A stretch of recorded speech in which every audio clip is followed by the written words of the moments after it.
이번 이제 제주 돌담 표현을 할 건데, 지금 한 것과 크게 차이는 없는데, 제가 경험상 제주 돌담, 그러니까 현무암 같은 경우는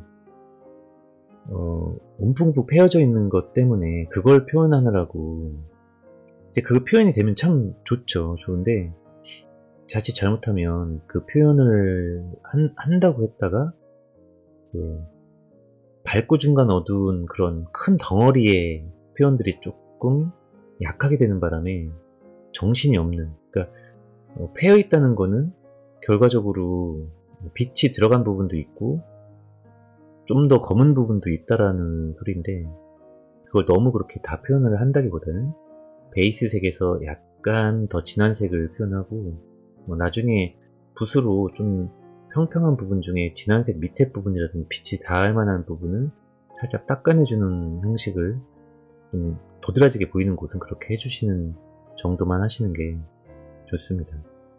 이것도 아까 그 일반적인 거랑 비슷하죠. 그래서 전체적으로 이렇게 다 그리기보다는 일부분만, 현무암 표현들만, 그리고 쌓여있는 느낌들만 좀 진행하도록 하겠습니다.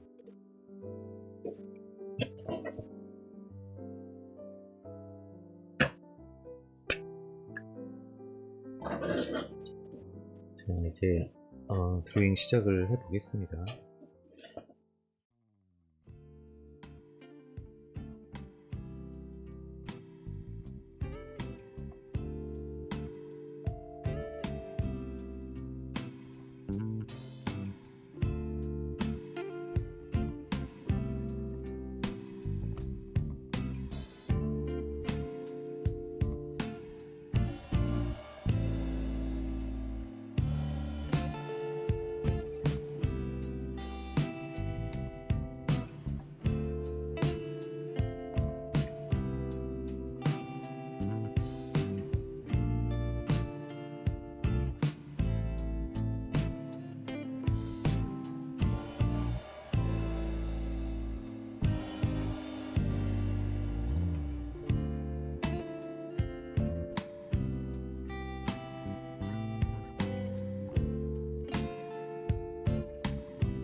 여기 구멍들이 많이 있죠.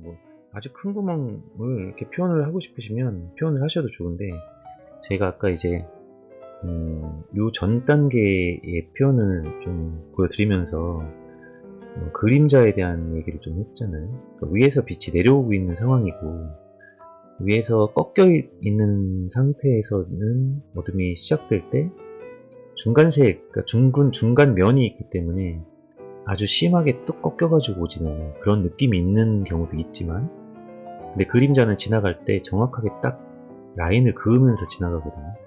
그런 느낌들이 잘 나야 그림자를 만들어준 녀석의 모양, 그리고 그림자가 지나가고 있는 돌멩이의 모양을 그림자로 표현이 어느 정도 되기 때문에, 이게 지금 제가 설명을 드리는 게 잘 이해가 되게끔 제가 설명을 하고 있는지 잘 모르겠네요.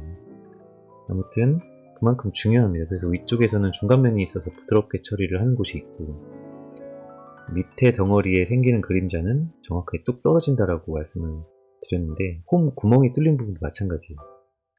상단부에서 만약 이렇게 네모난 구멍이 돌에 이렇게 박혀 있는 곳에 있다라고 하면 빛이 이쪽에서 오고, 여기 시작된 부분에 아무리 각이 있어도 시작되어서 예리한 각에도 중간면이라는 게 존재해요. 작게.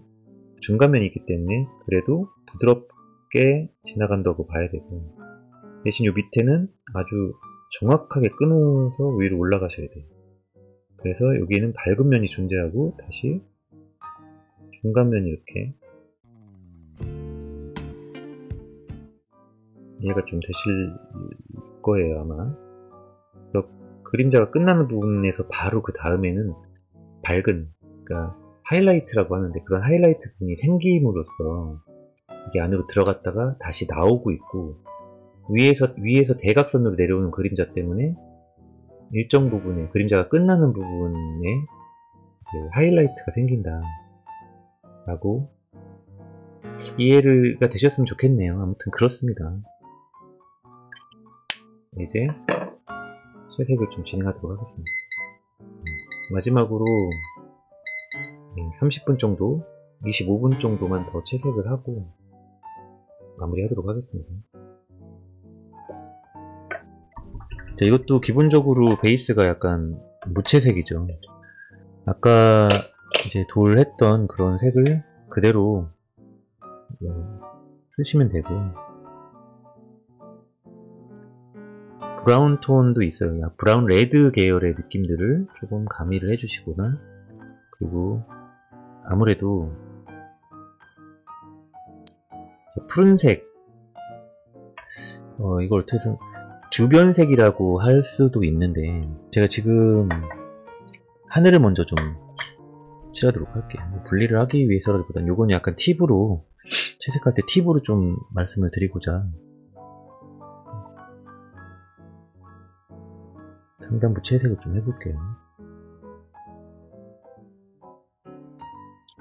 대부분 채색을 하시는 분들이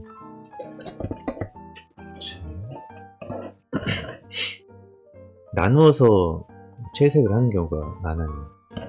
예를 들자면 여기 칠하시고 돌을 좀 남겨놓고 하늘만 칠한 다음에 다시 돌을 칠하는 거죠. 근데 이 구멍구멍, 돌과 돌 사이에 있는 이 구멍구멍에 있는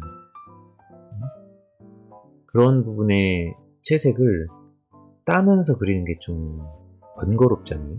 하늘도 멋지게 칠하고 싶고, 그러다 보니까 분리해서 칠하는 게 조금 어렵죠. 근데 기왕이면 돌을 바르고 하늘색이 보여지는 곳, 뒤에 배경이 보여지는 곳들은 초록색을 제외하고는 이게 좀 바르시고요. 물기를 조금씩 걷어내신 다음에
색깔은 골고루 써주시는 거 추천드리고, 이게 좀 어려우시면 그냥 단색깔로 밀고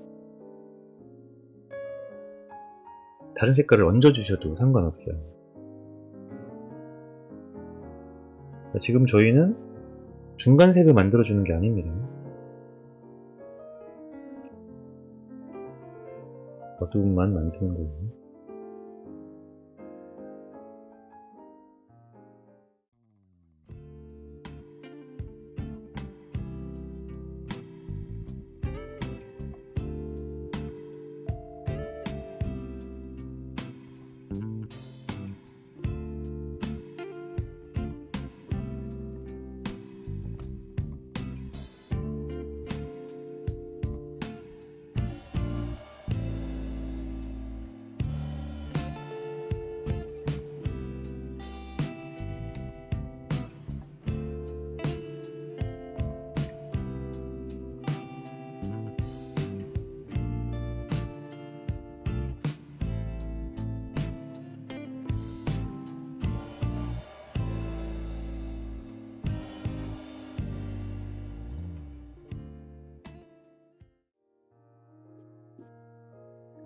자, 이제 어둠을 먼저 잡아줬으니까 중간톤을 만들어 봐야겠죠.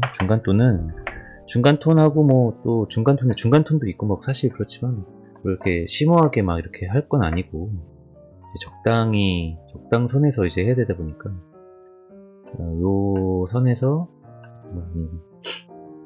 좀 재미있는 표현들만 하도록 할게요. 이제 중간톤을 여기서 한 번 정도만 더 깎아준다라는 생각으로 표현을 하실 거예요. 조각을 한다라고 생각을 하시고요. 무채색 톤으로 물기는 좀, 그러니까 물의 비율상 물감보다는 물이 훨씬 더 많은 상태를 유지하시고, 무채색 물기는 좀 빼주시고요. 너무 많지 않게 해주시고,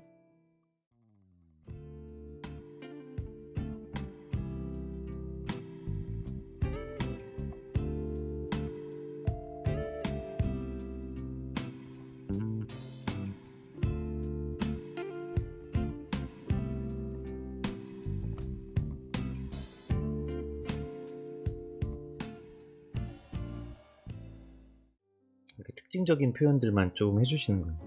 요거는 만들어주는 거니까 사실 많이 막 이렇게 디테일하게 막 표현한다기보다는 저렇게 움푹움푹 패여져 있는 돌이다 라고 해가지고 이게 현무암인 것처럼 보이게끔만 하는 거에 중점을 두시면 됩니다. 이제 시간은 다 됐네요. 이런 이 돌의 색깔을 조금 더 표현해주는 그런 톤들은 추후에 이렇게 칠해주시면 되죠. 여기 그림자가 있는 부분들은 과해 보이는 듯한 느낌이 든다 하더라도 조금 좀 진하게 어느 정도는 해주시는 게 좋아요.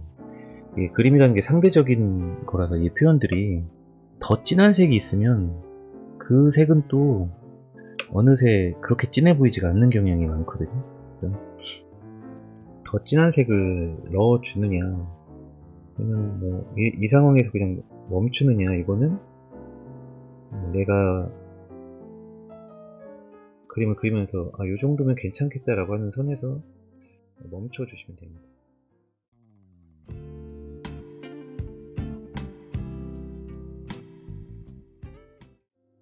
흰색 물감을 좀 써서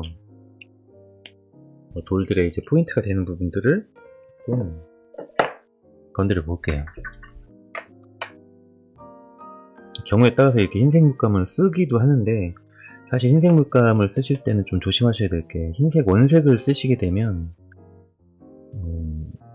너무 색깔이 하얗다 보니까 뜬다고 표현도 하는데 약간 떠 보이는 경향이 없지 않아 있습니다. 그래서 지금은 이제 무채색에다가 흰색을 섞어서 밝은 회색 정도의 표현을